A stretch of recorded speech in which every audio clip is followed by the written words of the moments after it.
You know what that song means. It's the Friday edition of the Daily Market Commentary. Hope everybody had an amazing trading day yesterday as we pull a song from the archives. Welcome, everybody. My name is Chuck Fulkerson. I'm going to guide you through our daily market commentary for today. If you're new to the channel, do me a favor. Subscribe to the video, and you'll get the notifications on when these videos come out. We try to identify lines and leave them on the charts. I will tell you, this is the second time I've recorded this video today, so we've got some new lines on there that may look a little odd because I recorded the video, did all the talking, did the whole thing, and then my sound didn't work. So some of the lines are already there, so I'll explain kind of my rationale behind them. Sorry about that. I need to be smarter than my computer sometimes. All right, so let's go ahead and dive right in. So in the S&P, yesterday we talked about not getting into anything because we were chopping around. You know, I've heard it use the phrase chop and slop, and that's kind of what we had yesterday. We just kind of based around not a whole lot of big movements that occurred yesterday. I think that we could get a reversal up in this region here. If you notice, I put a dashed line on there, and the dashed line means that we want price to come in, and then we would get short as it comes back out.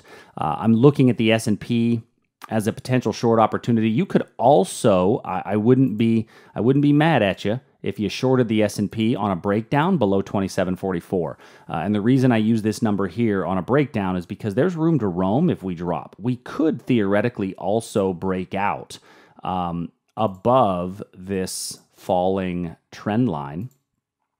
We have this trend line here, which you've got to connect the points. There you go. We do have a falling trend line. You've got 2 points to confirm, 2 points to connect, and a third to confirm an actual falling trend. But we do have the same bottom. So this is a triangle pattern, descending triangle pattern. It's not an official descending triangle pattern. You need 5 touch points. We don't really quite have those yet. But typically on those descending triangle patterns, there's no rhyme, no reason which way they're going to break out. But when they do, actually an upside breakout is typically a better move than a downside breakout. But you could get a breakout one way or the other. I will say on the upside breakout, you've got a little bit, you got 20 points worth of run that I think could occur. And on the downside breakout, I think you've got 20 points worth of run that could occur to get you down into this area right through here. So, if you want to play the breakout, I think that it sets up for you very nicely in the S&P. Now, the S&P is not the only market that's pinching. I want to give credit where credit is due. My friend Dennis, nice job, had posted in the video chat, in the chat of yesterday's, or maybe it was the day before, his video about the pinching in the YM. So, nice observation, Dennis. As he pointed out this. That we have in the YM. We've got lower swing highs, higher swing lows. So lower swing highs, higher swing lows. I mean, this is a kind of a pinching pattern where you expect a pretty big move out of what's occurring. Which way is it going to move? Nothing tells me, but we do know this, that the Nasdaq is our top performing market. So if we're going to short, it's not the Nasdaq that we're going to short.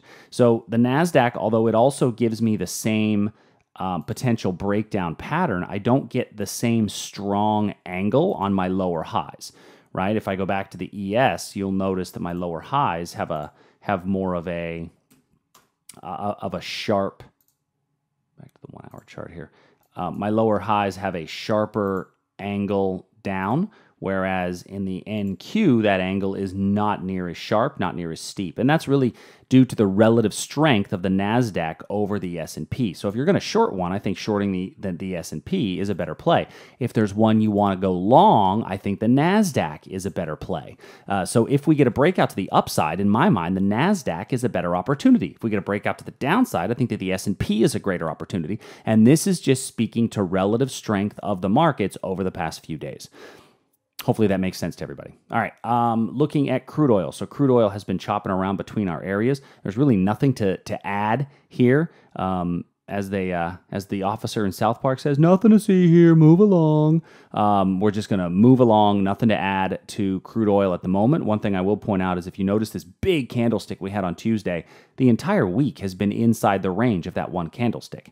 That's why sometimes I tell you that one move can make your entire week. And if you think about crude oil, unfortunately, we were unable to catch this move. It literally, not figuratively, literally missed our entry by 3 ticks. And sometimes that happens, right? C'est la vie. So, but the entire week's movement occurred in one candlestick. So just keep that in mind. Sometimes the good things are worth waiting for. Moving on to our bond and currency markets. Now, I will say this about the currency markets. The currency markets had contract rollover. So any trade you got into yesterday, you needed to be out of before rollover occurred. And we had 3 entries yesterday that all should have closed profitable before the rollover occurred. The first being the euro, as we talked about, a breakdown below this line right here. We got a breakdown and then a pretty nice move out of it. So hopefully you're able to capitalize on that one. If you weren't able to capitalize on the euro, hopefully you grabbed the Canadian, which we had waited for literally like 6 days.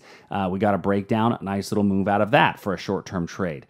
So both of those worked out. Now the Canadian is still moving down, and if you want to look at the Canadian as a potential re-entry, I wouldn't be object to you being short right now, but you certainly don't want to hold it over that contract rollover period. Same thing occurred, by the way, in the Great British Pound. The Great British Pound broke out to the upside. As it broke out to the upside, I actually erased the line, but we should be out of our Great British Pound position as of now. I'll leave the breakout to the downside in play.